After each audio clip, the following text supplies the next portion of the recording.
เจ้าคุณมาพญาทำเก่าเนี่ยคือเอาไว้โยว่าจำเนาะคงสุกทำมีทีต้นกล้วยเนาะต้นกล้วยเนาะไม่เนาะ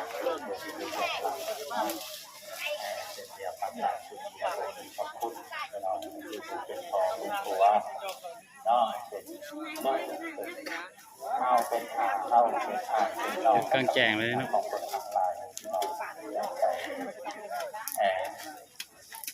คอนอกประเดี๋ยวกับคนทางนั้นทางซ้ายนี่ก็หน่อยทางผมกิโลโอ้ยหาอย่างประเดี๋ยว คนลายเนาะต้องใช้เลขเต่าวงสุกไปเนาะมานทงโคงพีนแข่งซ้อนนักเก็ตต่อโลกรถแห้งได้ขนาดมาชุกก่อนพี่น้องไปนะสมเด็จโอ้ยยาตาบอกเลยเป็นพิธีครับเป็นต้นกล้วยไว้เนาะไปเชื่อพอในบรรพเสียต้นกล้วยกับต้นดอกจำปาเนาะโอ้เป็นไรตัวว่าจะเสียเนาะเป็นโตของบ่ได้เมื่อนี้อยากเตะต่อจะเข้ามาเป็นว่าจะเป็นเลขเต่าเด้อพี่น้องเต่าน้อยสดนี่นะจุดกลางแจ้งเนาะอันนี้มันแม่ขาวขน่อยโอ้ยอันข้างหลังนั้นถ้ามานี่เขาขน่อยเป็นหกใหม่เขายังยับหน่อยทำเขาออกไม่ออกจะให้แม่ขาวไปบ้างต่อยเดือดเลี้ยงเป็นวินก่อนถ้าเป็นมดแม่ขาวขน่อยอยู่ข้างหลังได้ยับมาเนี่ยยับมาเนี่ยเพื่อหน่อยกันกำลังที่สุดชบกันหน่อยเนาะที่สุดชบเหลือตามตัญญาใสตามหกใหม่ผมยังเรียนต่อไปดอกนั่งไม่ใส่กระดาษขาตั้งใจตั้งจิตแน่เนาะจิตเป็นโดยจิตโดยวิญญาณคือที่รองรับตามสังขารของสังขารนักดาวองค์ธรรมะเพิ่นจะคือพระอาจารย์ในวันนี้ทางกายเพิ่นเนาะเอามาสอนของผู้ทางครับ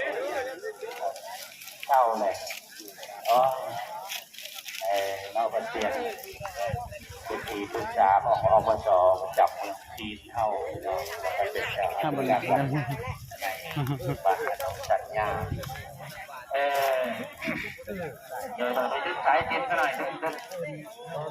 เอาทั้งดีทั้งบอกเอาแล้วว่าต้องเอาผ้าเขาได้ขอวันนี้วัตถุมงคลทุกคนนั่งลงมือทุกคนกันหน่อยจะได้ว่าเขาสู่วิธีกรรมวิธีทางศาสนาทำเอาไปทางที่วัดเลยกันหน่อยก็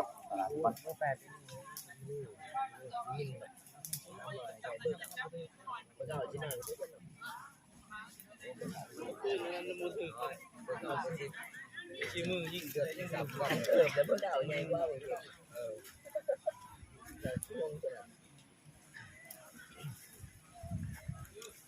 จะไล่กบหลุมกบตัวตาล่างนอนดูมาล่างช่องแบบทำไม่โกขั้นตุยยิ่งโอนตังตังมันตังโอนตังสันตโมตังตาภะคะวะโตตัมมาตัมโอนตังตัง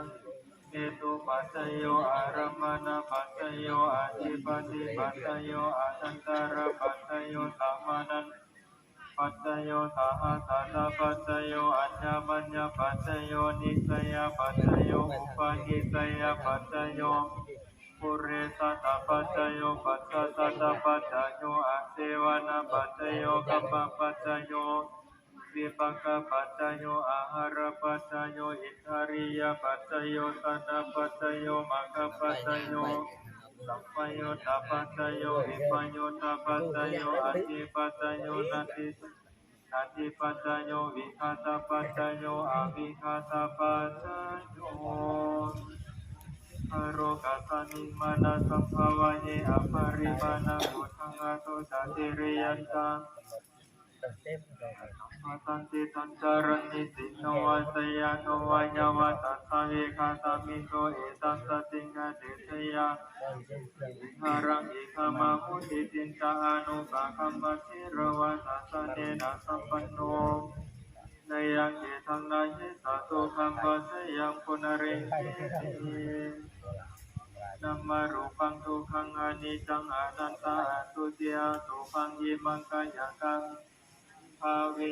ติอานิจจวัตสังขาราอุปาทวายาคัมมิโนเตสังอุปสัมโมโตโหอานิจจวัตสังขาราอุปาทวายาคัมมิโนเต โรสันเตเตสังโมปัสสังโมเกิดขึ้นมาแล้วส่วนแก่มีเจ็บมีตายเป็นธรรมดาเพราะว่าเป็นสัจธรรมของชีวิตเพราะว่าจะรวยหรือจนก็ต้องตายเพื่อกันอันว่าความตายสายอาลีสีบุหมดจะมีหรือจนก็ต้องตายกายที่สีถึงแต่ทางกันนี้ก็ต้องทางทันทีพอวันนี้ก็วันหน้าตาหรือไม่อนิจจาสังขาราวาโพธิโพของบทโพธินาเกิดมาอย่างนี้ตามการเวลาตายปุเรือนอกและพ้นแม้แต่ตัวหมอก็ต้องตายไว้ว่ามีห้องมีหักมีตั้งมีพัฒนาจากกันโคจากเป็นโคจากตายโควันโควันเกิดมาเป็นผู้เกิดมาเพื่อพัฒนาจากกันฉะนั้นแล้วความตายมีเป็นสิ่งที่แน่นอนเอาต่อไปกระทำพรเด้อเตรียมน้ำยาอิติปุตโตสัมปะทัตตังอวัตติโตสัมภเวติกันโตนิพุตโตจาตุวังภวังสังคิวิวัชชันตุสัพพโรโควินัสสันติภวันวันตรายโยสุขิติกายุโกนัสสิเรียนตาเนจังโวทาปัจจานิโนทาโรธรรมังวันทันติอายุวันโน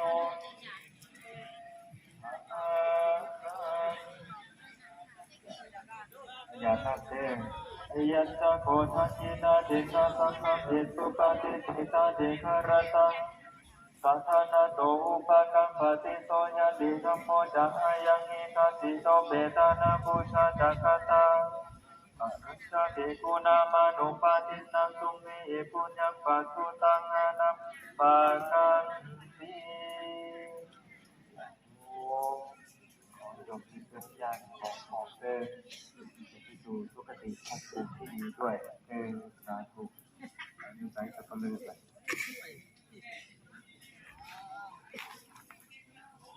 จะขอรัตนาธิมดประเดี๋ยวพระพุทธพระโกพระสงฆ์สมณเณรขนอนกวางรูปเทียนดอกไม้จัดพอออกไม่ออกเข้าประพาสีบูขนอนทำอันนี้หน่อยมาเงินเลยต่อดอกด้วยจากปาก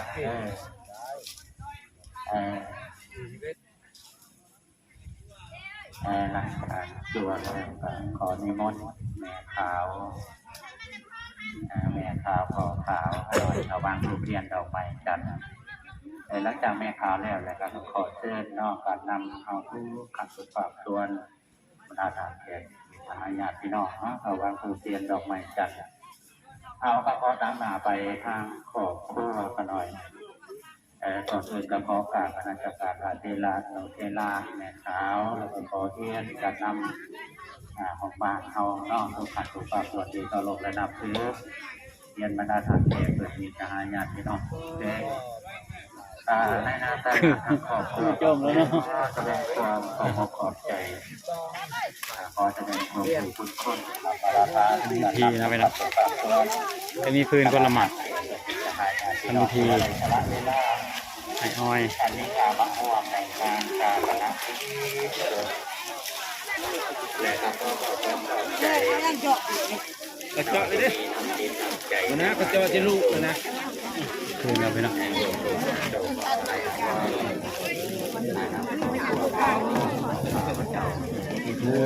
พระเจ้าจากไทยขึ้นแล้วกับเบิ้งเพื่อคนไทยนำกันสักก่อนนะเป็นอย่างไรที่ลายกับเราจังฟังกันเมื่อเนาะ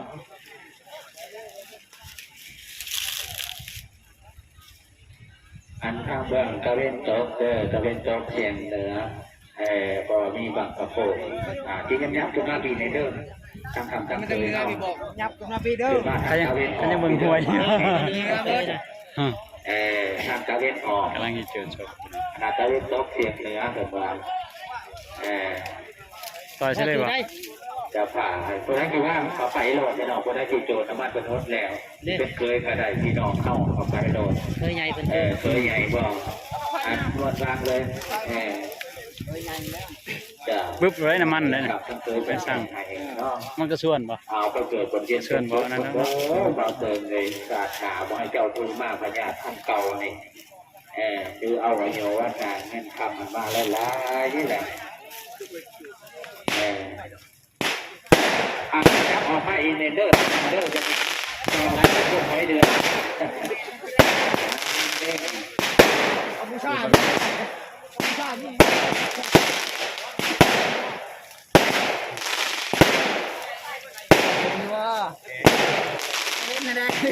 เห็นอยู่ว่า รับกองเอาไว้แต่ไป เห็น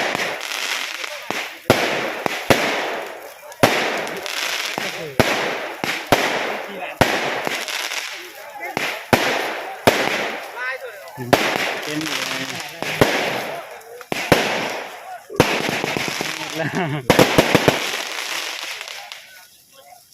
หอนเด้บ่เนี่ยถอยจะถอยมันแล้วบ่ ใช่ก่อนป้าเคยว่าคันหนึ่งนะรถไทยนะป้าเคยว่าคันหนึ่งอะไรแต่จะเคยยางเมื่อบ่แม่นว่าจิปะ มันบ่ได้ใกล้เนาะ ก็ได้เงินจากว่าจังนั้นนะ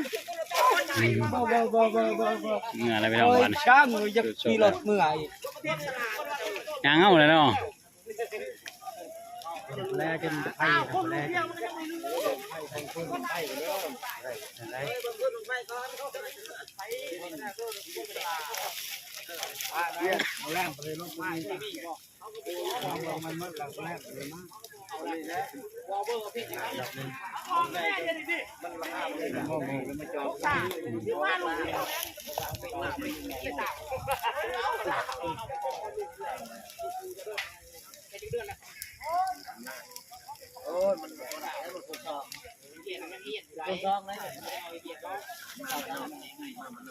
ไม่แห้งเลยเนาะ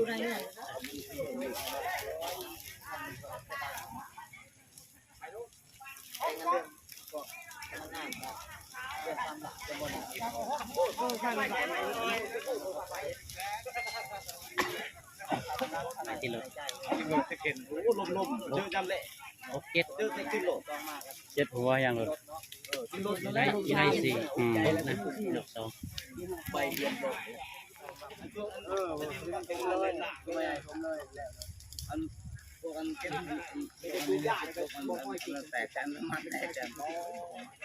ยังบ่ใหม่เนาะดีเรายังใหม่แต่ใหม่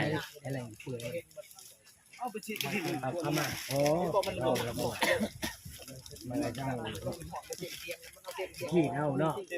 เอามาทันเด้เป็นตุ้มเนี่ย เผื่อมันกัดหงา มันเป็นหน่อยเอาโค้งมาแลนเรือเอาเราโค้งมันเป็นสายใหม่โค้งเลย ตุ๊กตุ๊กเนาะตุ๊กเนาะตุ๊ก เปื่อ เนาะ ยมันเลย ปัจจุบันตุ๊กมา กัดมันจะกัดเนี่ยก็ได้แล้วกัน เป็นแหล่งมันตุ๊กใช่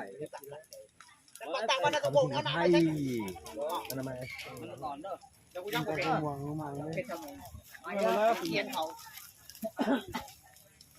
ทำไหมอยู่ไกลได้หมดทำให้หมดทีกันหู